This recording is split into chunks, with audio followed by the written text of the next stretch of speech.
Coralia Mira vous raconte les instants magiques de Coralia.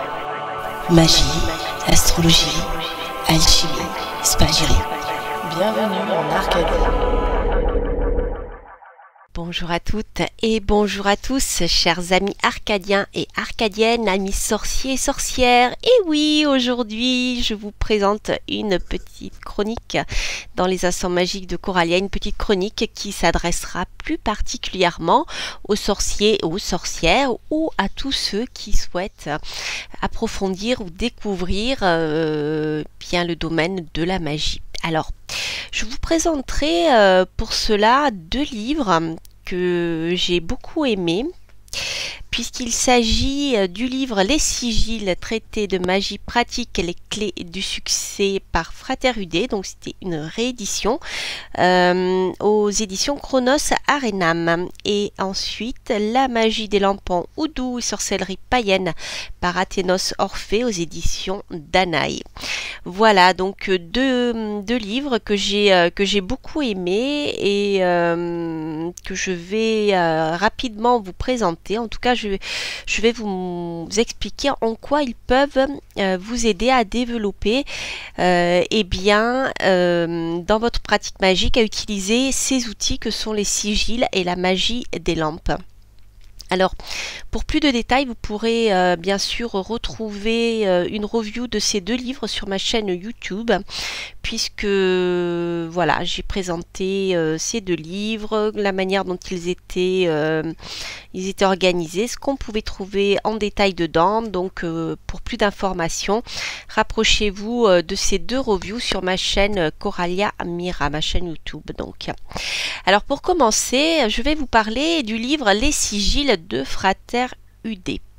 Alors, cet ouvrage est un ouvrage qui fait environ 120 pages, voilà, petit mais costaud, comme je dirais, c'est-à-dire que déjà, avec ça, vous avez, je dirais, l'essentiel pour pouvoir comprendre et pratiquer bien, la magie en utilisant les sigils. Alors tout d'abord, cet ouvrage est composé au départ par un historique, je dirais un historique très intéressant sur les sciences hermétiques, comment les sigils sont apparus, à quelle période surtout ils sont réapparus, notamment l'auteur nous parle du 19e et 20e siècle, juste au moment de la révolution industrielle et puis je dirais à un moment où il y a eu beaucoup de désenchantement par rapport à tous ces développements techniques et technologiques. Donc voilà, c'est très très très intéressant. L'auteur situe vraiment l'utilisation des sigils au travers de l'histoire. Donc c'est vraiment voilà, c'est quelque chose qui est important de comprendre, je pense, avant de se lancer avant d'apprendre à utiliser ces outils. Il faut comprendre déjà ce que c'est, pourquoi, comment on s'en sert, etc. L'autre chose que j'ai trouvé très intéressante dans ce livre, donc l'auteur a présenté en fonction justement des différents auteurs et à travers l'histoire.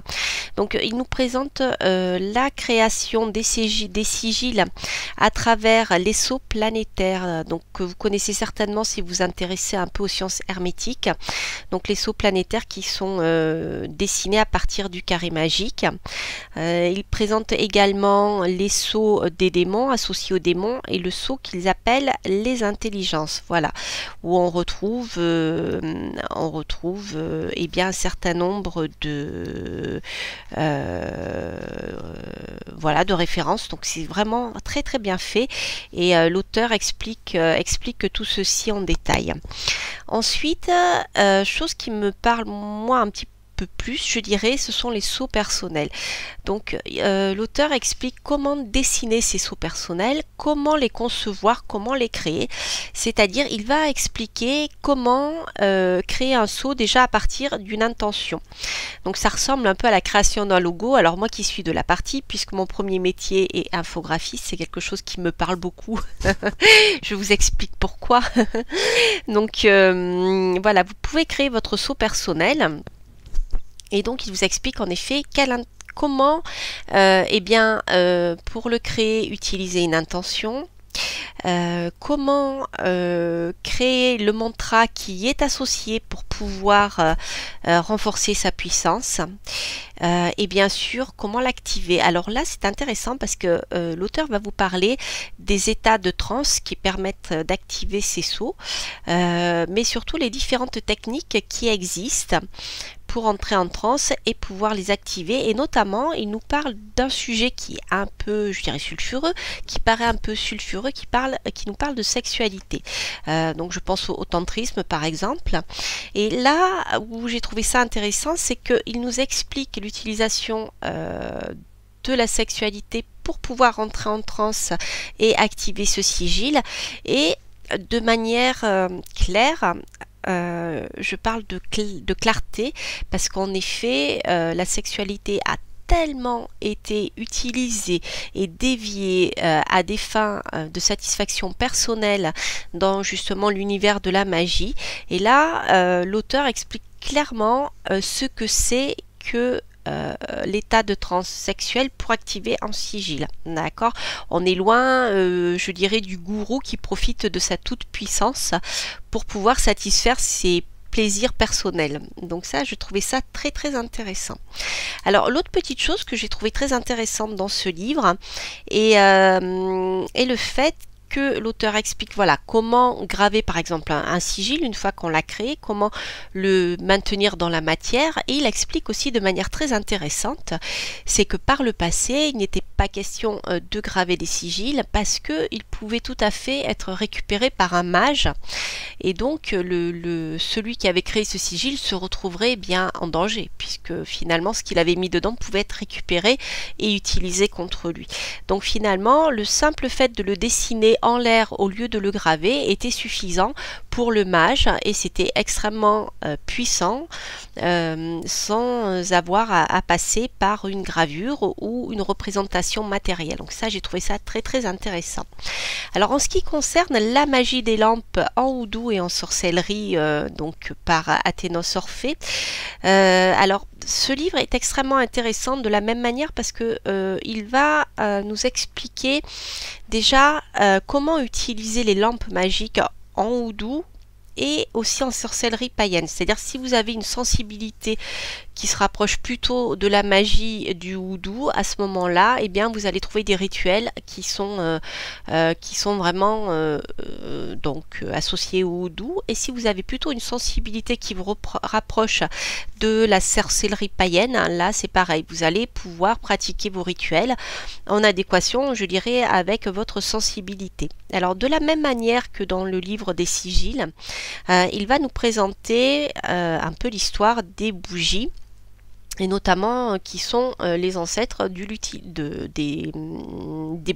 qu'est-ce que je dis, des bougies.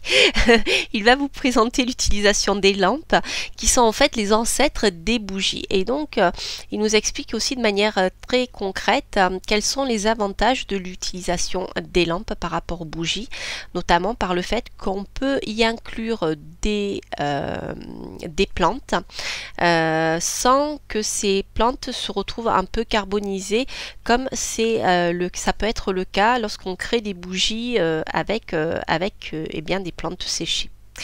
Donc ça c'est très intéressant. Alors ensuite dans ce livre c'est pareil, on va passer, je dirais, à la pratique. Donc c'est ça qui est intéressant, c'est-à-dire qu'il va nous expliquer comment créer des lampes de manière simple et économique. Donc même si vous n'avez pas des lampes anciennes, eh bien ce n'est pas grave, Athénos Orphée va vous expliquer comment avec des outils basiques et peu onéreux vous allez pouvoir réaliser vos lampes.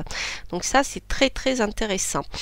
Alors pour terminer, c'est vrai que Le livre ensuite est divisé en deux grandes parties, donc une où on va retrouver les rituels, comme je vous dis dans la magie Houdou. Alors par exemple en créant des lampes à souhait, des lampes de protection ou des lampes associées à certaines pratiques comme la lampe Niña Negra que l'on va créer notamment dans des rituels où on invoque la Santa Muerte. Donc vous voyez là ici nous sommes bien en Houdou.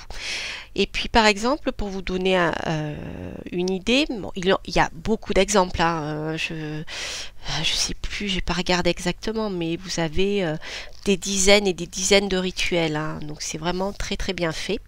Donc par exemple pour la partie je dirais sorcellerie païenne, eh bien vous allez pouvoir créer la lampe de Birgit, donc qui est une déesse celte puisque c'est la mère nourricière, hein, la protectrice des poètes, de la divination, la protectrice du foyer également.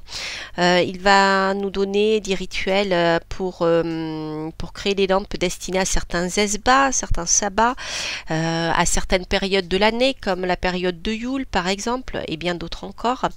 Voilà, et alors celle qui me parle le plus, comme vous le savez, je suis aussi astrologue, c'est la lampe la lampe des 7 genres planétaires, où là, il va nous apprendre à créer une lampe, une huile destinée à une lampe pour Vénus, voilà, et puis bien sûr en utilisant le carré magique destiné à Vénus. Alors ce que j'ai oublié de vous dire, c'est également pour la partie Houdou, il vous explique comment créer des petition papers. Voilà, donc pour une petition paper, c'est-à-dire votre souhait que vous allez mettre dans la lampe. Donc vous voyez, c'est vraiment quelque chose de très pratique. Donc je pense que j'ai fait le tour de ce que je voulais vous dire. Donc voilà, chers amis Arcadiens, Arcadiennes, sorciers et sorcières, eh bien il ne nous reste plus maintenant qu'à pratiquer. Voilà, j'espère que cette chronique vous aura parlé, vous aura donné quelques clés bien pour développer vos rituels ou pour découvrir de nouveaux univers dans la pratique de la sorcellerie et de la magie.